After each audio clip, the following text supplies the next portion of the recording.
Hello, darlings. Week 3 is over and finished. In fact, it's long gone. I'm a couple of days late filming this, but I wanted to give you a summary on how my week went, and I am going to get right into it. So the first thing that I did, this was a Sunday, went out on the boat with my son-in-law and grandchildren and my daughters. We had a great time out on a lake nearby. I had a total cheat day with my diet and drank some wine. Also, ate whatever I wanted to that day. And that night I had a dream that I got this social studies position that I applied for at my school, which was incredible. Like, I was so excited about that possibility. And then the next day I was, normally that's my fast day, and instead of fasting, I accidentally put creamer in my coffee, and then I revisited that whole idea. I read up on something called the fasting mimicking diet, and it is by Prolon, and I ended up ordering that because I thought that that sounded really good and maybe would kind of give me a little nutritional reset with my diet. And I've done fasting a few times and I'm pretty good at it as far as going without food for a long period of time. So I ordered the kit, and on the fasting mimicking diet you can actually have some food, so that really helps, but it's a 5-day plan. So I was excited about that, and then I started researching what Bashar says about nutrition. And one of the things that he says, well, I'll have to do a video on what he says about nutrition and about health, how to have good health. There's several components to it. Water is one, movement, and then a diet that's mainly fruits and vegetables and organic. He does say that you can have meat, and certain people may need meat. So he's not against that, but you should definitely thank the spirit of the animal that you're consuming, and consume it in moderation with a sense of gratitude and appreciation. So that got me thinking that maybe like fruits and vegetables would be the way that I need to go. I had been doing more of a keto, low carb type of a diet, but just like forcing myself to eat a lot of protein, and I really didn't feel that great. And I found that I was to get 130 grams of protein, which is what is recommended for the weight that I want to be. That is so much food, and I'm not used to eating that much. And that's one of the things that Bashar says, is that as we I don't want to say evolve, as we raise our vibration, we will probably eat a lot less and then crave more lighter foods. So all in all, like Bashar's way of the way he explained things, and I really believe everything that he says, and that's the way to go. So I want to move more towards that way of eating. Then that same day, I called my principal back to check in on the 6th grade social studies position, and it looked a lot more promising than it had the week before, so that's exciting. And I did a couple of workouts this week. I had to take my daughter to the doctor. It seems like she has some type of a bump behind her ear, or a couple of lumps like on the back of her head. So we were really worried about that. The doctor thinks it might be a swollen lymph node, or maybe a cyst, and so she just wants to keep an eye on it. So that happened. That took up a lot of the time, and then I watched my grandson that same day. And then I also did some work on a book that I'm writing. And then my son got word that he's actually getting out of the military, and he's going to be moving back in with me. So lots of changes happening with the family. And then on Wednesday, I attended a professional development, and it was pretty good. It was offered by my school, and it was about how to engage students, which is something that I really struggle with. I think teachers in general nowadays, with the way that the school system is set up, it doesn't really meet the needs of the learners anymore. Not at the schools that I've worked at recently, the middle school level.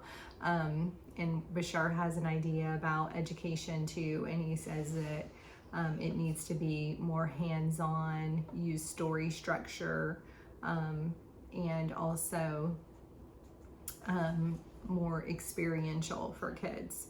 So that's something that I want to learn more about, and how to implement those strategies in my classroom. And engagement is, that's part of that too, to keep kids, the different strategies that they went over were getting kids to turn and talk, also write about what they are learning about, and then different ways to call on students so that everyone gets to participate and it's not just the same students raising their hands and giving answers all of the time. So all in all, I thought it was a good PD. And then I watched my grandson again that day while my daughter and son-in-law went out to eat.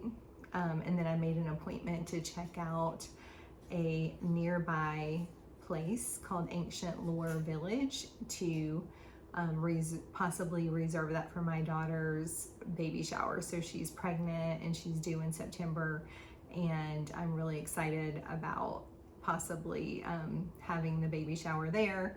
And it's a fairy theme, and this place is magical. There's like little elf cottages, and it's beautiful. So I made an appointment there, and then the next day I went and looked at it and toured the venue and decided to go ahead and go with that venue. And then I did a little bit of planning for the shower, ordered some things from Amazon, went to the grocery store, and then after that I took my youngest daughter shopping for her upcoming trip to DC. And then we went out to eat, and I left my ID card there. So, not my ID card, my credit card there. So I have to go back and get that sometime this week. And then on Friday, I watched my grandson all day, and then I got a call from my principal saying that I got a 6th grade social studies position. So, super excited about that. And so I look forward to learning more about Bashar's ideas about how to make the learning environment more appropriate. And I have experimented a little bit with the democratic classroom and giving kids a lot of choices in the rules and the procedures. And so more to come on that. I want to definitely share some things that I have put together and some things that I've learned in that regard. Also, I posted my first video on YouTube. So a video that I did about, it's called Before Bashar. So it's a summary of, well, not a summary, but an inventory, rating yourself on a scale of 1 to 10, 1 being you're not happy at all with that area of your life, and 10 being extremely satisfied. So rating the different areas of your life. So if you want to check that out, that would be great. And then what happened after that? Saturday, that was when my daughter was leaving for her DC trip. So I just helped her pack, ironed her clothes, and then took her to meet the bus, and that took quite a while. I did get a bottle of wine that night, and I also babysat that night too. So lots of family time this week. So here are the positives for this week, like the things that happened by following my excitement. I did stay in a positive state this week. I did get the social studies position, and as I think back on it, I have been releasing that for a while to the universe. Like, yes, I've done my part in applying for the job, but I've also just determined like whatever happens, happens, and just released it. So whenever that would come up in my mind, I would just say, oh, releasing it to the universe. I know that things are gonna happen. Things will turn out, I don't want to say it in a positive way. I'm trying to find the words for this. I just comforted myself in knowing that no matter what happens, it would be for my best or the best interest of the students or the best interest of the school. Like, I just kept reaffirming that every time I would think about it or kind of get worried about it. So I think that definitely helped me to get the social studies position.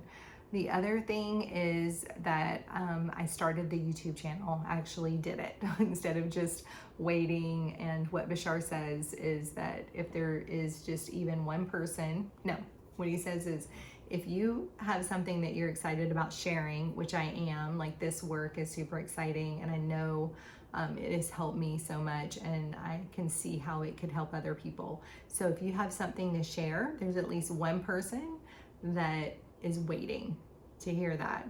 So yeah, we'll see what happens with that. So far, I don't think I have any views, but that's okay. Sam, my son, is going to be moving home.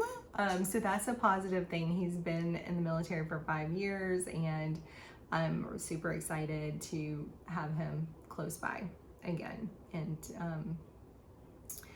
also, I am excited about giving my oldest daughter a baby shower, and like a really super nice baby shower too. So with that, those are all the positive things. Definitely, like I said, I stayed in a very positive state all week, and have felt really good. I've been excited about just following my excitement, and then yeah, challenges. So one of the challenges, and the challenges all seem to stem from the things that are also positives. So my son is going to be moving back in. That does make me a little bit nervous because I have been raising children for almost 36 years. And so I'm kind of looking forward to not, just being more independent and having some freedom. So that worries me somewhat, or the 1.0 me, it worries, but the 2.0 me is releasing it to the universe. I'm happy that my son is moving back. I know it's going to be fine. He's very mature, and he is going to be a help around the house and not a hindrance. So that's something that I had, that like fears came up around that, and I had to work through that. Also, the spending a lot of money for the baby shower because the venue is very expensive, but it's super nice and worth it. So same thing there, like what Bashar says about abundance is having what you need when you need it, or something similar to that. I'm probably getting that all wrong. But I have the money to pay for it, and I want to spend that money on that experience for my daughter. And when those fears come up, I just remind myself of that. Like, I'm abundant, the universe is abundant. I have the money to spend on that. And what a better thing to spend it on than welcoming in a new grandchild into the family. So, yes. And then also wine, definitely drinking still a little bit more than I would like to.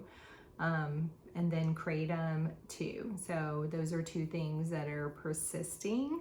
And that is something that I'm trying not to put a lot of resistance towards, because what you resist persists. And then just asking myself questions regarding that. Like, what is it that, why is it that I'm turning to these things that I know are not good for me? So questioning my beliefs around those. So those are all some different videos that I would like to create within the upcoming weeks about, Bashar's take around finances for one, and abundance, and then also addictions or habits, and not turning to fear for things, like staying in a positive state no matter what happens, so you can get the positive result. So that is week 3 in a nutshell, and sorry if I was rambling. I really have no idea what I'm doing with these videos. I just thought it's best to go ahead and, while it's still fresh in my mind, I'll get everything out there. Later on, maybe I'll go back and edit it. Maybe I won't. Maybe I'll just leave it as it is. But what I'm thinking is that I really like the idea of doing separate mini videos on the different challenges that came up, and then Bashar's take on the challenges and how to deal with them, the strategies that he gives, and the way that I implemented the strategies to get a positive result. So great. Thank you so much for listening, and I hope that this helps you in some form or fashion. And if it does, then that's awesome. That's all I really care about. Thank you.